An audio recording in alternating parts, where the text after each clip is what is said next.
Thank you so much for joining us digitally here at the Surrey Board of Trade on Zoom. I'm Anita Huberman. I'm CEO of the Surrey Board of Trade.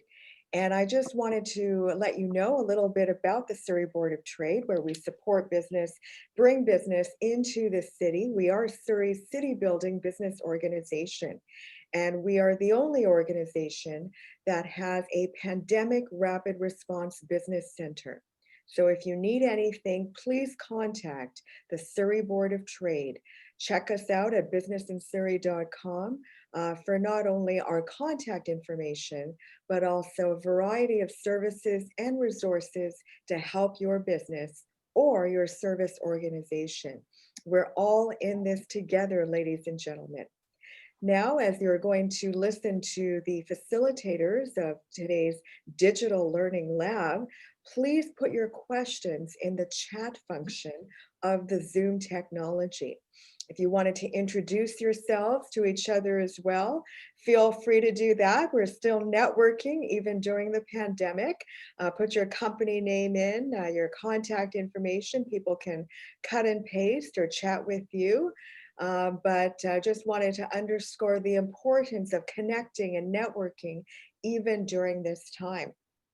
And today you're going to be learning to really add to your professional development, not only for you as a manager or as a leader or as an owner, but also to really add value to your team, to add value to your business during this time.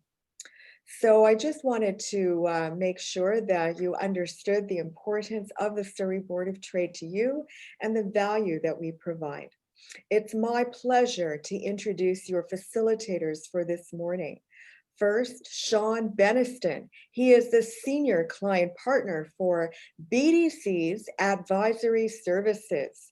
He works directly with entrepreneurs and has been doing so for over a decade. He's worked with over 250 companies in a multitude of industries. Sean and his teams have significantly impacted the growth and profitability of many of Canada's small and medium-sized enterprises, the driving economic engine of our nation. Our next facilitator, also with BDC, is Rebecca Chan. She's the Senior Business Advisor at BDC with over 20 years of experience specializing in marketing, brand sponsorship initiations, designing, implementing campaigns and initiatives to really enhance those B2B sale channels. She's passionate, as Sean is, about helping Canadian entrepreneurs. You're going to gain a lot of insight, good education that's going to add value to you. Sean, over to you. Anita, thank you so much for those warm introductions, and to everybody online with us today. Thank you for being with us. We understand certainly as time progresses in this pandemic, you've got a lot of things to handle, a lot of fires to put out.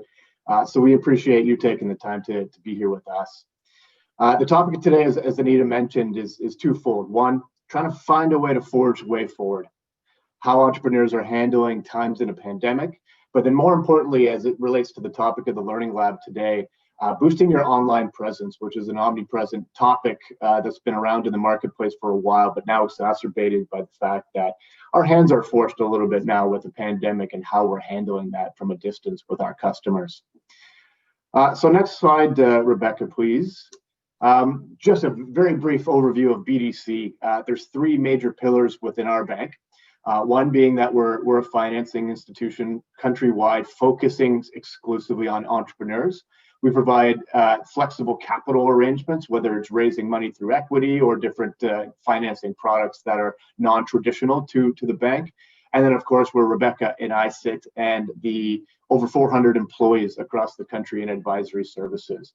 And the number one thing that we're trying to accomplish with our work is to make Canadian entrepreneurs more competitive compared to our other countries and other nations across the world. So we help you grow, we help you become more profitable, be more efficient, adopt technology, do all the things that help your company be a bigger player on a national and worldwide scale.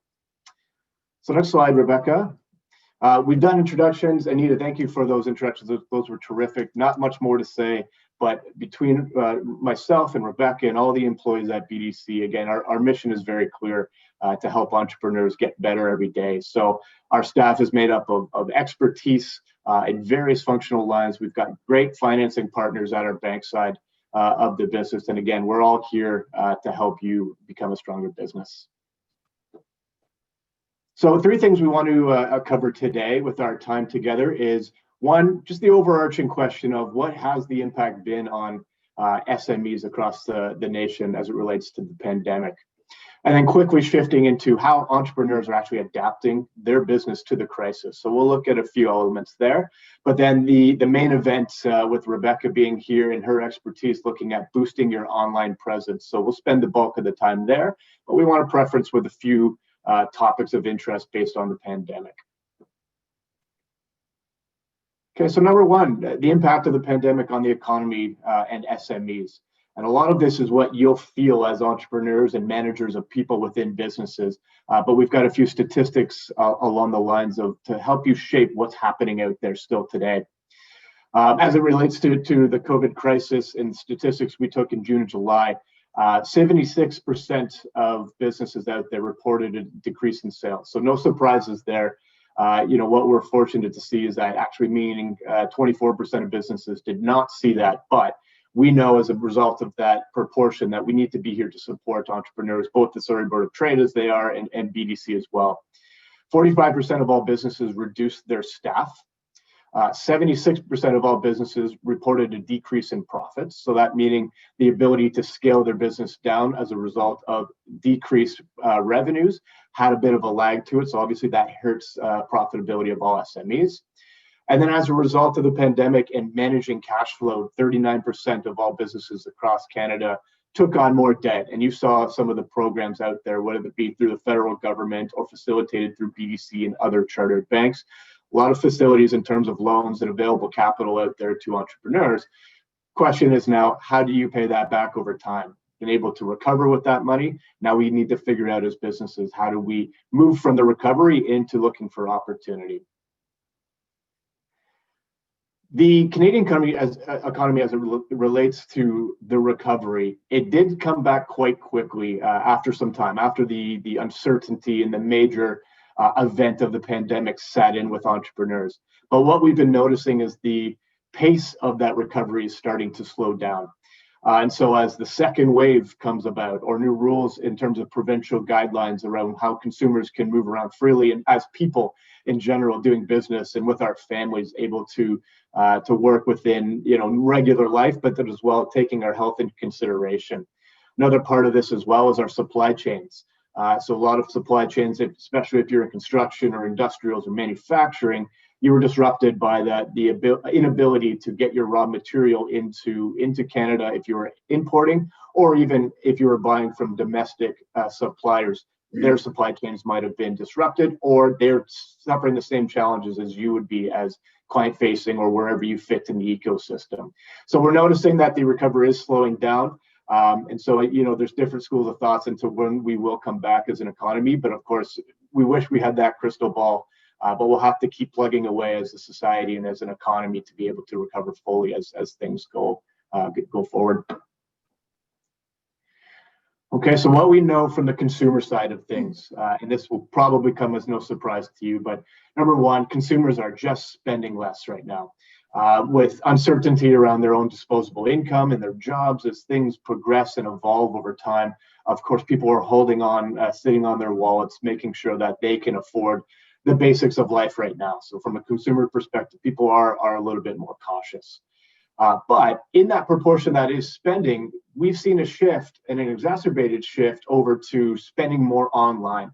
This is something we've been talking about for years and years, but years of what we forecasted would be online sales has been pushed through much more quickly because our hands are forced through the pandemic. So, of course, people are still buying, and whether that be consumer staples or luxury goods, more of that consumption is being held online. And so that's why our topic today is going to be very much around boosting your online presence.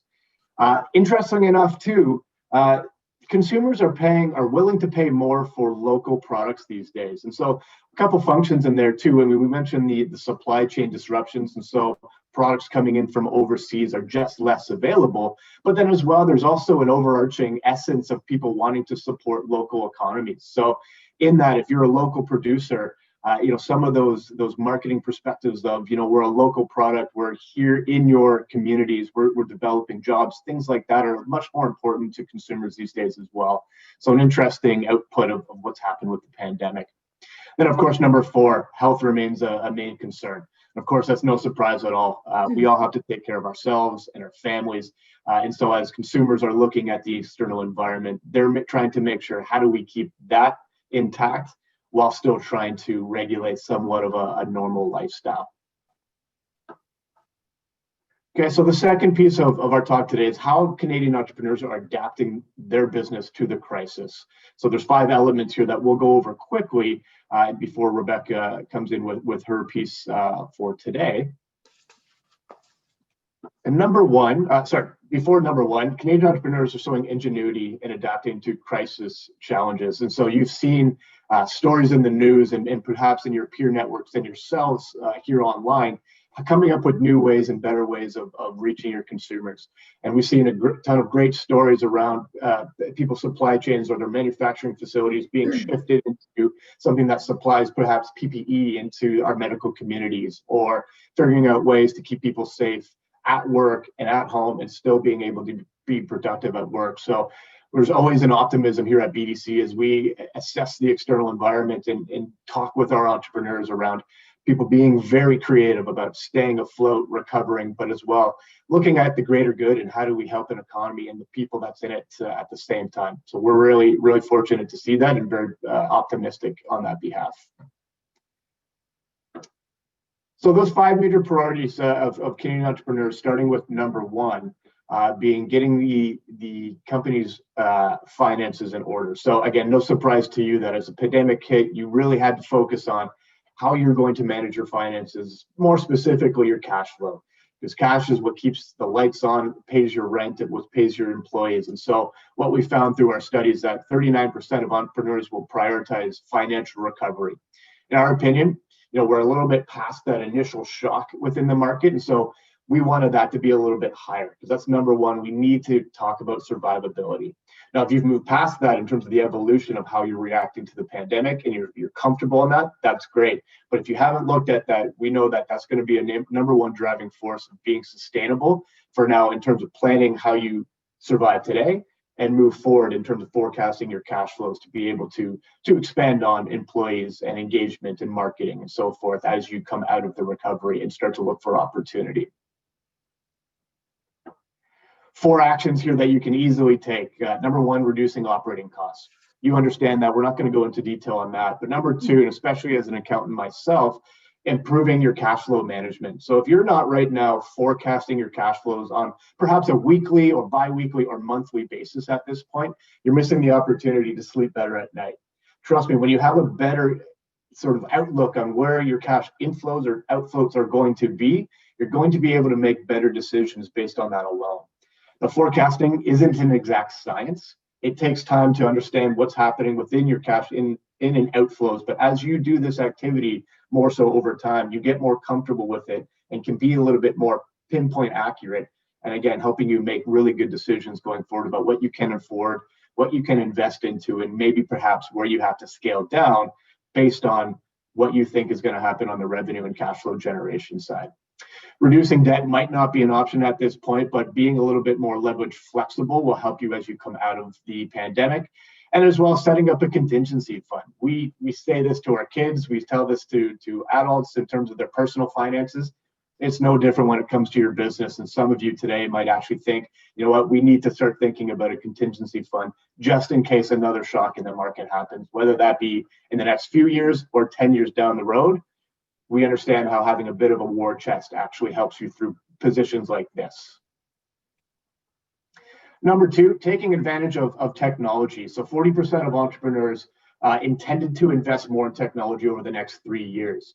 And so that could have a benefit to the business and being more competitive, reducing your costs to stay in business and also to expand. And the next slide gives you a few examples of where these entrepreneurs are looking to invest. And one of them right off the bat was to practice physical distancing and telework. So obviously video conferencing, as we're utilizing here today, being able to communicate on a functional basis, whether that be through software or otherwise. Of course, number one, 50% of businesses needed to adapt to that. But as well, when it comes to optimizing process and reducing costs, today at BDC, we preach the gospel of technology and being that we can become more efficient by using technology. Improving customers' experiences online, of course, being a web-based platform or social media or however you can reach out to your customers on an online basis, really important going forward and being able to use technology to do so. Maintain or reduce the number of workers. You probably all experienced the difficulty of getting good employees before the pandemic. And to our surprise, actually, it's still the same. A couple factors in there in terms of CERB and EI, and as well just the ability for businesses to bring back employees. And so reducing the number of workers is not about trying to automate and reduce headcount. It's about trying to reposition people within your business to do other work more efficiently. So a lot of our businesses are starting to look at that. Relates into an increase in production capacity and digitizing the supply chain. So digitization isn't just about administration, it can also help on the manufacturing side or the actual procurement and delivery of your products and services using technology. Focusing on telework really quickly, 60% of all businesses started to rely on telework post-COVID. Now we understand depending on what industry you're in, it may not be applicable. Construction workers cannot do their job from home. That's for certain, but a lot of administration within all businesses can start to look at working from home, which has side benefits of being able to have people be productive while not potentially risking their health at work in a group of people. But then as well, from an overhead perspective too, businesses are starting to scale down the amount of footprint they have. And so potentially looking at this as a permanent, semi-permanent way to look at how to do work is really interesting to us. But the next slide is really focused on you here in the room, is about adapting a management style around this. So there's a change that happens when telework is introduced. People aren't in the office and cooler talk or water cooler talk doesn't happen. You can't just pass by someone's office. So you have to look at it from a managerial perspective of how can we do this effectively. And there's a couple ways to look at this. One, increasing employees' autonomy, allowing them to have the freedom to make better decisions themselves. Supporting those managers, of course, looking at ways of finding the right cadence of communication and the right topics to talk about as well, because we're all getting Zoom fatigue. There's no doubt about that. So finding the right ways and the right times to communicate will be really important here. Being flexible as well and shifting your expectations in terms of how that communication and the output of people's work during the day, especially as we're trying to juggle work-life balances. If you've got young kids at home, other obligations in terms of taking care of your parents potentially. Those are things that in terms of being flexible as managers, we have to be able to encompass that and allow our employees a little bit more freedom to be able to operate within these changing times and in extraordinary times as well. But 77% of all managers felt it was harder for them to manage as remote teams, and there's no doubt about that. But looking at some of the ways that we can adopt a better management style around that will be helpful in that regard. Increasing my online sales. So this is the topic of the day, but number 4 on our list. And so we'll dive into this, but 75% of all companies said they want to increase their online sales with already having an online presence. So, whether you do or don't have an online presence, it's something that entrepreneurs are having to investigate if it fits into their business models. And if not, how can they potentially pivot how they offer their services or products to their customers through reach outs on online and digital forums. One of the interesting things we talked about earlier is that 56% of all consumers have made more purchases online since the crisis began. And we've even seen it in industries like automotive dealerships. People are starting to buy cars sight unseen, which you would thought before the pandemic that's crazy. I buy shoes online, which I thought a couple of years ago was crazy. These things are happening now. So more and more people are being accustomed and used to buying goods online, or at least interacting with companies online. So as entrepreneurs, you have to also find a way to be able to do that, whether you're a bricks and mortar type operation or can sell your products or services through online channels. there's always ways to fit in a digital strategy into how you're selling to your customers. Interestingly enough, and this always surprises me as the statistic comes out, but 50% of Canadian businesses don't have websites. If you're not online, your business is absolutely invisible, and especially in a time like this. Now, for those of you who do have a website but haven't updated it in several years, also want to look at how relevant is your website to your consumers today. Is it just an informational type of website? Is it an e-commerce type of setup? Is it still correct for the current environment we're in? And Rebecca will talk about that at more length. But always a surprising statistic to us that 50% of all businesses in Canada don't have a website, surprisingly. So number 5 is reviving growth. And again, no surprises as we all move through the pandemic. We want to focus on how do we return to a growth scenario. We had 10 years of a really good improving economy. Things are different now. People are tired. We want to move forward. So of course, as the pandemic rages on and we're potentially looking at the second wave or not, knock on wood, the vaccine news yesterday was very positive. So we saw markets adjusting accordingly. But really the focus here is how do we move past this? How do we as businesses start to grow? Now, at the time of this study, only 25% of them were really focused on, all right, it's time to buckle down and start to get back on that growth path. So our focus here, whether it's through myself or Rebecca or any one of our team, we're trying to focus on how we can move past recovery mode and into growth mode some way, somehow. So that's going to be the topic today. But of course, those 5 priorities, as they're stated here, number 1 focus here today in the Learning Lab is to sell online. So with that, I'm going to pass it to Rebecca for the main event. Another piece of housekeeping here, of course, I'll be taking a look at the Q&A section and the comment section. And so if you have any comments, any questions whatsoever, we'll try to focus on those in real time. So please do feel free to intervene, add your comments, add your questions, and we'll address them as we go through. But Rebecca, over to you. Thank you. Thank you, everybody, for joining this exciting learning lab with the Surrey Board of Trade. Thank you so much for your participation. I do encourage your participation because I truly believe what you put in, the amount that you put in is what you will get out of it. So I will ask you a bunch of questions, and although we can't be in the same room and having a chat over a cup of coffee, I do encourage you to use the chat box there and send in your comments. Send in your answers. I will be asking you questions, and Sean will be reading out to me because I'm controlling the slides right now, and I would love to still see all of you and have you participate, okay? So here we go. The first slide is all about the modern day sales and marketing system. We really wanted to focus on the digital piece today, but I can't forget and my own background of sales and marketing over the past 20 years. It's really about these 3 sections working together to form your technology platform. I'll begin with marketing. That's really your brand and your positioning, what your company stands for. What are you trying to offer to the public, to your customers? What's your marketing processes? How are you going to communicate your awesome product and services to your clients? And really, are you going to have a campaign and how you execute your campaign, both offline as well as online? Then we have the sales component. And this is really your sales management process and your sales process, because as much as we have a robust marketing campaign about your product and services, if sales doesn't catch the ball and run with it, it will fail. So you really need to have your sales team on board working with you to actually drive the sales home. And it's your sales orientation and enabling them, providing them with the marketing tools to go out to the market and speak with your customers. And last but not least, that category of digital is where I'll spend my most time on today.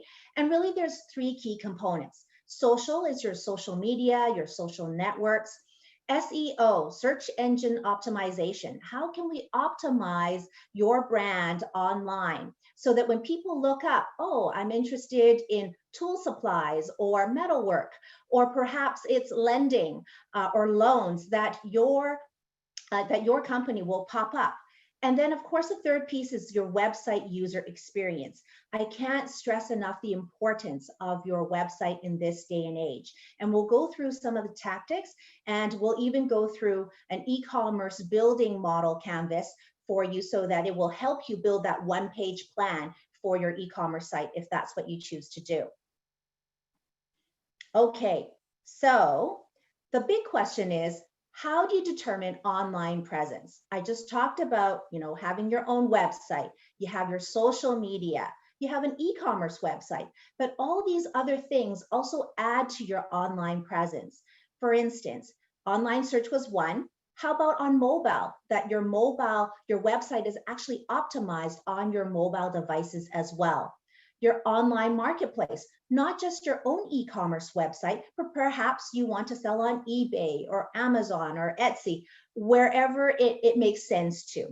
Your invoicing software so that you can do business more easily. Gone are the days are you writing out invoices and snail mailing it to your customers so that you get paid. Welcome to the world of invoicing software on your e-commerce site so that you can invoice directly, collect funds with e-transfers, etc. Analytics is really about, okay, you know what? In the past, when you run a radio campaign or even a direct mail piece, you can kind of gauge, okay, if you ask the customer, how did you hear about us? Or you're contacting because of a direct mail piece. But really, when you're doing advertising online, the analytics is so much better. It tracks exactly how long the customer stays on your website, what is engaging them, how long they stay there for, when do they leave your website, and possibly even give you hints as to why. And then e-commerce website we talked about, which we will go through in much more detail in terms of what are the key areas to look for in building your e-commerce website. So here are the few key things, about building a high-performing website. Now think back, and this is where I'm going to ask you to interact. What are some of your favorite websites? And I'm going to ask Sean as the answers pour in, I'm sure. Thank you very much. What are your favorite websites? When you go to search for your favorite vacation, your car, gadgets that you like, clothing, anything like that, why do you like a certain website? Sean, are we getting any answers? Well, the first one here, and actually this is what I was thinking, is the user experience and the flow of the website for Apple is absolutely significant. And I again, it's one of my favorite websites. As you scroll either on your phone or your tablet or online, you get the same experience and it's very fluid. So Apple #1. Awesome. Any others? And we've got one, simplicity. I'm not as familiar with that, but perhaps Maureen is saying that Apple has the simplicity to it. I think that's what's actually happening there in the chat. But Apple #1, nothing else so far. Okay, so really the key here, and I would say that a lot of times why we like certain websites is really the design. Is it clean? Is it easy to navigate? Does it make sense as a consumer? And when you're building your own website or trying to improve yours, think about it from the view of the customer. What's in it for them? How do they go through your website to look for your product and service? Design is so important in terms of the customer journey, from gaining awareness to trying to evaluate your product versus your competition, to actually capturing their sale or inquiry. If you're not an e-commerce website, perhaps it's a service that you want people to fill in a contact form. And then finally is even using that as a loyalty program for emailing later on. But it's all about the design of the website and the flow of the website. So thank you for that comment about the Apple website. It's one of my favorites as well. The other piece is also content. What kind of information are you providing to the customer? Again, it helps them. What's in it for them to solve the pain point in their lives? When I'm searching for a piece of clothing, for instance, or I've been in the market to look for a car, I love it when they have comparisons, right? Do I get an SUV? That's actually what I'm searching for right now, an SUV. Which ones are better for me? What features am I looking for? How does that content speak to me? Search optimization, that's an area of key importance, as I mentioned earlier, is when I look for a word, where do you pop up on the search engine in terms of priority list? Will I really, if you don't have that search engine optimization, will I really scroll down to page 14, 15 to find you? Typically, a person may have half an hour just to go online and take a quick peek and do a little bit of research. So the higher you are in ranking, it helps you.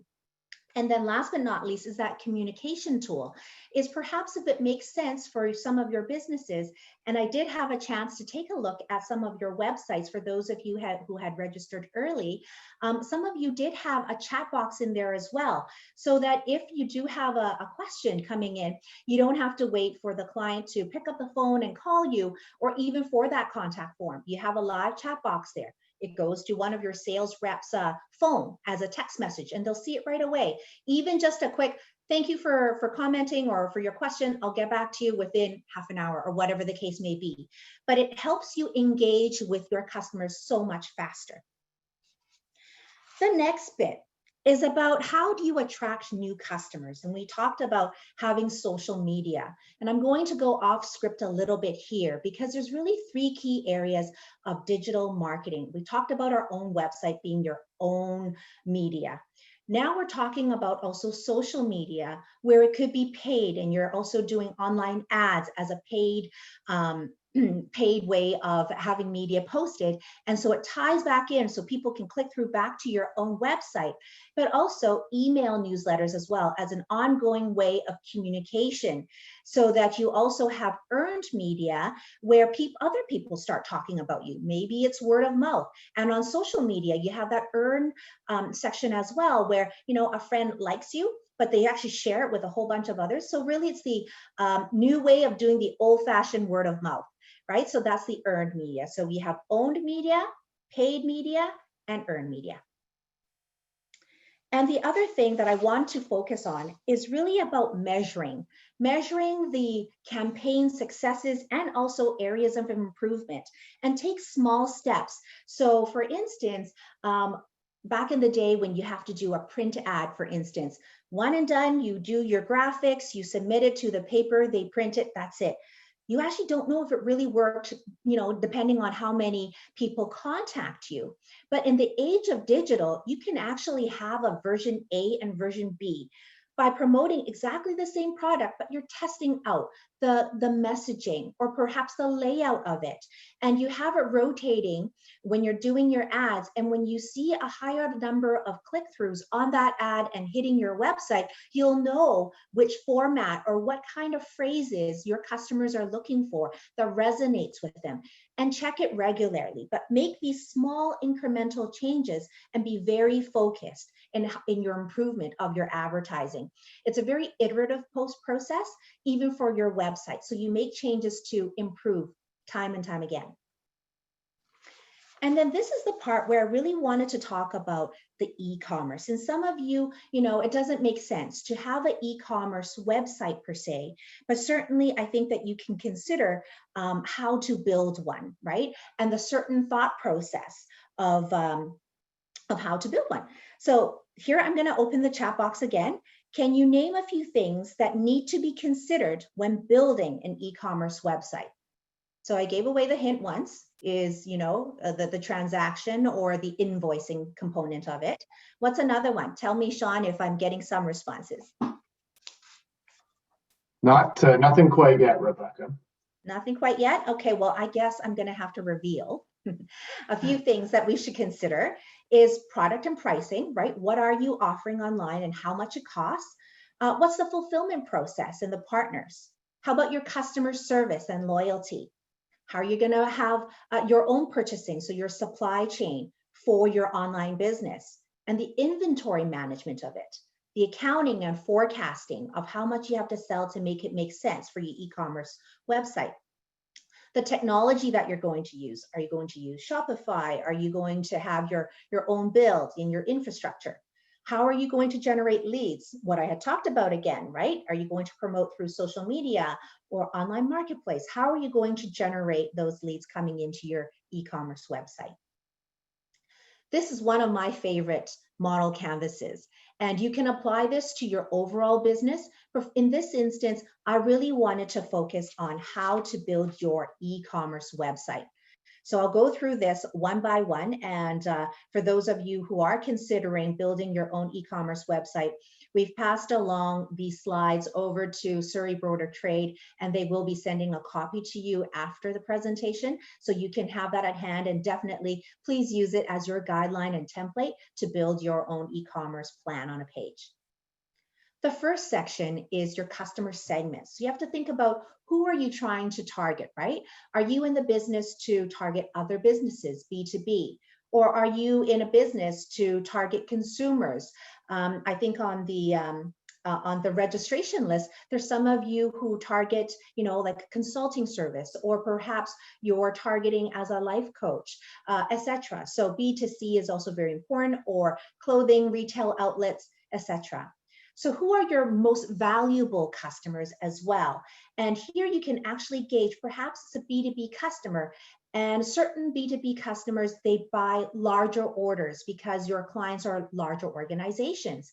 And how do they shop online? So think about, again, putting yourself into the shoes of your customer. How do they shop online? How do they navigate on your website? Those are key things to consider as your customer segment for your e-commerce website. So here I've outlined your value and margin, your online shopping and purchasing behavior of those customers, the products of interest, and the line of business that you want to focus on. The second piece is your value proposition. What makes your products or services special? How do you stand out? How are you going to make your product and services relevant to your target customers?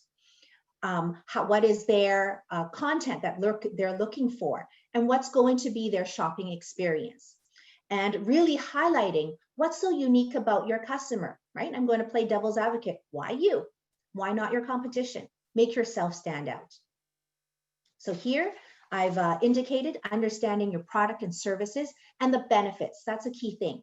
Again, when you're thinking on behalf of the customer, the benefits that you offer to each of your segment, and then displaying the value throughout the shopping and customer experience. Number 3 building block is your channels. And by channels, I mean, aside from online channel, how else do they shop for your products and services? And can you use these channels to also build an online experience as well?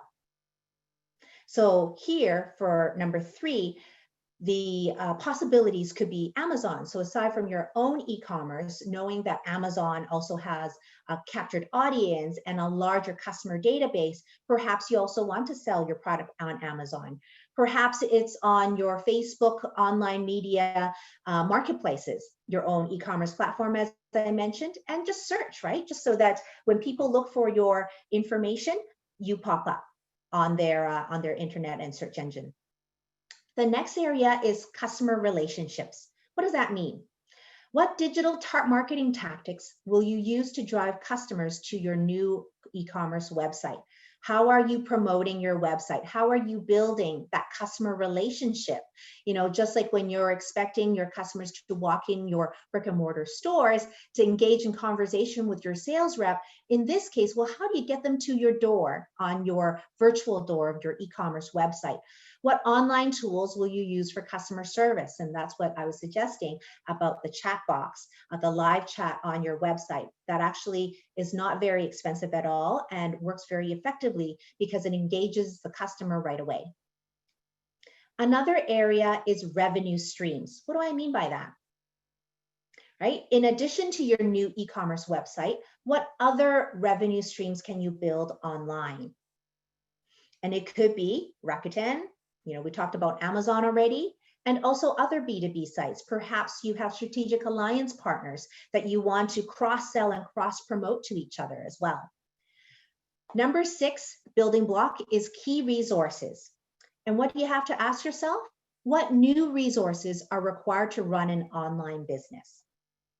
And it could be from the perspective of order fulfillment, customer service, digital marketing, and as I mentioned, the e-commerce platform in itself that you use to maintain and update ongoingly.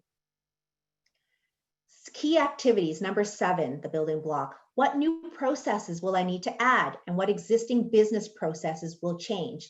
When customers are going into your store, they're buying something, they go to the cash register, your sales rep greet them, process the transaction, puts it into the bag, and you thank them for their business. Here online, what is that process? You really have to think through. Your inventory and your warehouse management, it's all behind the scenes. No longer the days where you have the big cardboard boxes going into your stores and you're unpacking and filling out your your shelf where it can be seen by your customer, but everything is online. So that don't forget when you're updating your website is also to update your shelves, as you can imagine, on your e-commerce website to showcase what you offer, but also talk about that customer service process to guide them along in that navigation. Order fulfillment and set expectations. Is it being delivered from Toronto? I know we're all in a greater Vancouver area here. Where is that coming from? Is it from the United States? Is it from another country? Set expectations, right? Your systems and administration and integrations. Perhaps it links to your inventory system in your warehouse. Perhaps it's to your accounting, so it tracks your inventory. And also, of course, your analytics, right? What products are selling? Which products are your best sellers? Which services are you doing well? What inquiries are people inquiring about or asking about? Number 8, key partners. What new partners will I need to add to my new e-commerce business model? Which existing partners are ready for e-commerce? And here it could be a partnerships that you've always dealt with, but if they're not online yet, sometimes it could be difficult to continue with that e-commerce relationship with them. Perhaps it's a different type of partnership that you also need. And in this case, it could be a website platform vendor, of course, because you're building an e-commerce website, but it's your shipping partner. And warehousing, do they have an online system that speaks to and is it integrated to your systems to let you know, okay, in the back house, you know, what kind of products do they have? What is going to be the supply chain? When are they going to ship, etc. So all of that information is important when you're dealing with a new channel, such as e-commerce. And then last but not least is really your cost structure.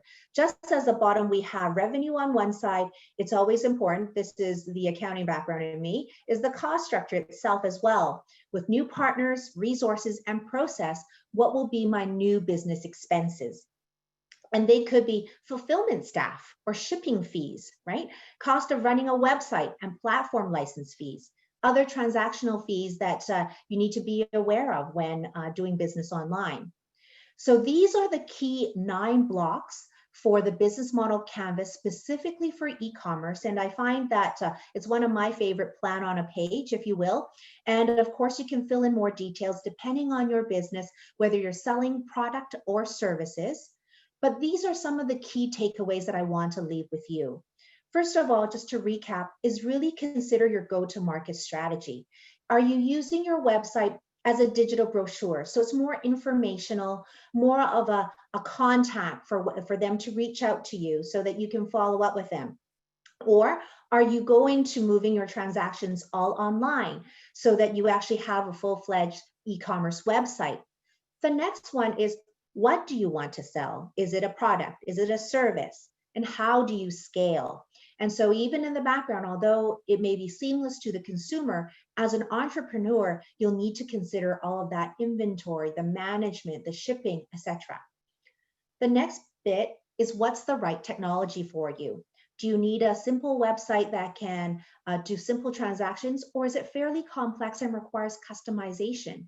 And then last but not least, similar to digital advertising, is overall, never stop optimizing your efforts for your e-commerce website. Do I have any questions, Sean, coming in at all?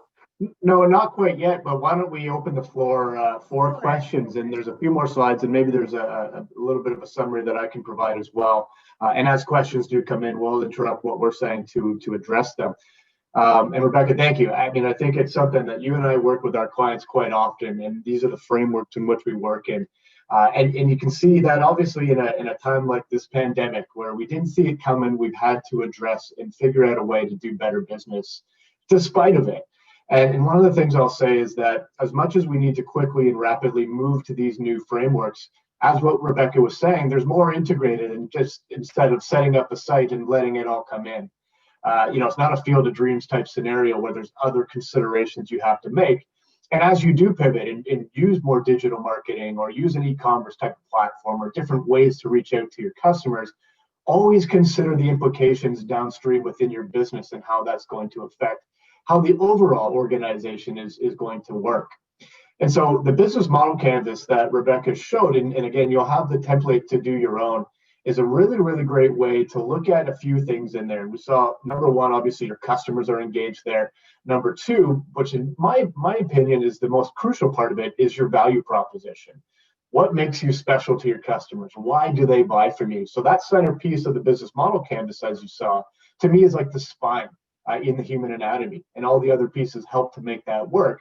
But without one of those critical pieces, the whole thing shuts down, right? So whether that be your key partners or your cost structure or your channel strategy, all of that, what happens within the business model canvas is really, really important in terms of going to market with a new idea.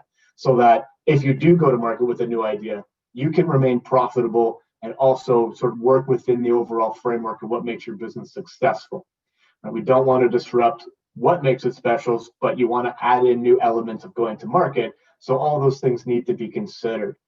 And so one of our offers too for everybody, we do this a lot with our clients in terms of us getting to know them, but as well an activity to be able to really help business owners dissect their business model, is the business model canvas. And so you'll have our contact information that we do this at no charge with our clients and with our non-clients as well.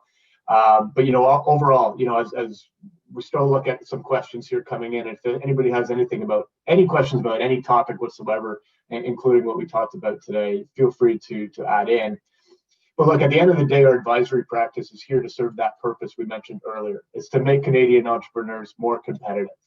So our goal in that is, whether your focus at the time and the evolution of your business has changed, but we're looking at increasing sales, improving productivity, optimizing your technology, managing your business from a people perspective, finding new markets, and address specific needs of your company. This is what Rebecca, myself, and the team that we have across Canada work day in and day out to be able to do. The topic of the day today around boosting your online presence is so omnipresent, because in this day and age, we have to look at focusing our attention to that. As the day-to-day people walking into your store or doing business development, if you're a salesperson within your organization, is now done from our homes. So how do we actually optimize that process as well? What'll be really interesting for us to see going forward as well is how this pertains to the everlasting effect on how we do business as well. So we always thought about things like work from home and digital online presences and telecommuting. We've all thought about it in all the studies and the marketing and all the magazines. We've all talked about it. The pandemic forced our hand. Well, it'll be interesting to see how we can all pivot as a society to incorporate more of this technology or more of these new frameworks into doing business long term. I'll give you an example of a client who is here, right down here in the Lower Mainland, but does a lot of business up in central BC. Year after year, they would fly up every week with a team of people to do their business development, to work on the ground with their project managers and so forth. Because of the pandemic, they're forced to do a telecommuting type of arrangement with their customers and suppliers, and they found out that business is not disrupted. The suppliers and the customers on the other side were open to it because they were forced to do it. That business we were working with was forced to do it, again, because of the pandemic. But now we're starting to see that business can be done in new ways. We just needed the pandemic to get us there to be able to adopt it and get more comfortable with it. So we do have a question coming in here, Rebecca. So it states as, given the relevance of platforms we use for our social media, please shed some light on marketing on LinkedIn. So Rebecca, I'll let you field that question there. Sure, of course. I think it really depends on who you're trying to target, because LinkedIn is more around the business professionals, if you will. So I'm going to assume that you're targeting business customers, so B2B, line of business work. And there's actually certain Chrome plugins that you could use to actually help you mine the LinkedIn profiles, so that it actually gives you the job titles that you're looking for. So say, for instance, you're looking for somebody in operations, as an example. You can actually glean, as those softwares can use, actually who you're trying to target, and it will help you get better lead generations. If you're interested, perhaps you can, I think in the chat box, you have a way of sending me a private message, or you can email Sean, and I can certainly email you. Like there's about 4 or 5 of them that I can think of. They're, as I mentioned, Chrome plugins for LinkedIn and helping you mine for business contacts. So if you're interested, please reach out to Sean at the very end of this presentation. It will have his information there, and I'll make sure that you get that suggested list. Thank you, Rebecca. Yeah, it's really interesting in looking at the different channels in which someone can reach out digitally. Really, the question is, who are you trying to target? Right? Because you don't want to spend your time and energy on places where your customers are not. So looking at how do you arrange the content and who you're trying to look for, and to your point too around using it effectively, if you've got a Chrome plugin or some other software that can help dissect who is in your market, in that market you've targeted, even more effective way to market. Same would go for things like Facebook or social media or SEO. It's all encompassing into who that initial question is from a strategy perspective of, well, who are you targeting and why are you targeting them? And what's the message they need to receive to be interactive with your clients? So, you know, as it relates to LinkedIn, those are some of the considerations I would suggest that you make. And again, with any of the platforms that you might try.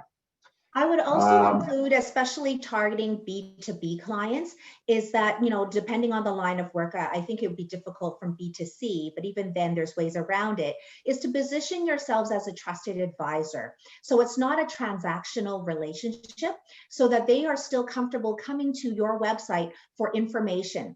And that doesn't necessarily mean that you're writing pages and pages of articles and white paper, but just knowing that, you know what, you're in the manufacturing industry. I'll use that as an example, but you do your own research, right? And you're aware of what's happening in your industry.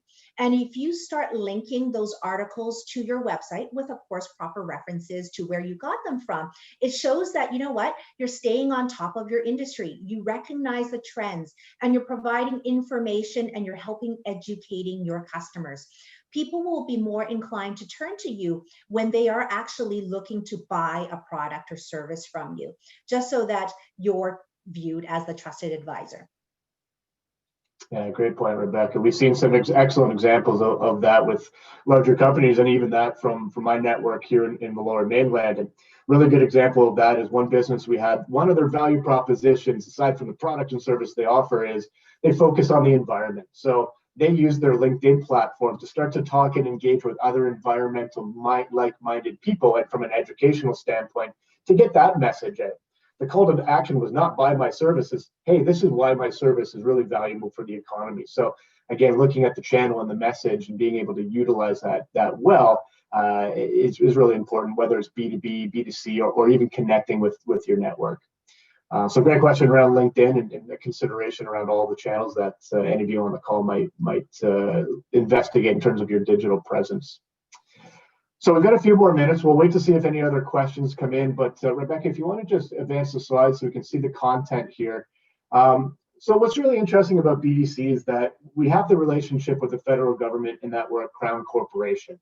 We're not budget seekers. We're an independent body that has our own P&L, and we provide a dividend back to the federal government. And what's really interesting about advisory is that we need to be accessible to all entrepreneurs. So from a perspective of how we engage, we're very effective in being accessible, whether it be timeliness or the topic of interest or the affordability of our services. But what we've been able to do is study our effectiveness as a way to promote back to the federal government the value that we bring. And so one of the things that Statistics Canada reports that indicates that for every dollar BDC invests into our practice, clients earn an additional $520 in additional revenue.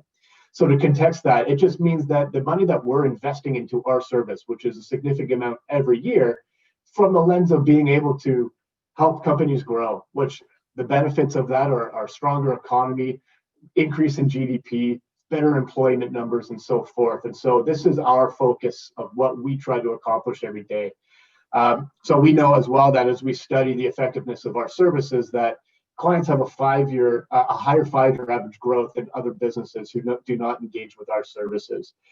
So again, one of the interesting things about us is we're looking to be your trusted advisor, whether it be through Rebecca in the lens of sales and marketing, or operational efficiency practice, or strategic planning practice, technology, all the functional areas of your business, our number one motive is to help you become a more profitable, larger business that helps the overall economy and all those metrics that economists love to look at: employment, GDP, profitability, and so forth. So my last real message here at this point is to say, we've got my contact information that'll come through via Heather and the team providing the slides to you. But do reach out to us. There are things that we can do on a no fee and an engaged fee type of basis that is all geared to help you and your business perform better. So my email is there. My phone number is there. I encourage all of you to reach out if there's anything that you'd like to talk about, whether that be kicking around a couple of ideas that you have in your mind, or looking at some of the services that we have to help you as a business get past the pandemic and into a place where you're starting to look at growth and opportunity. We've been dealing with this for the last 7-8 months with thousands of entrepreneurs across Canada.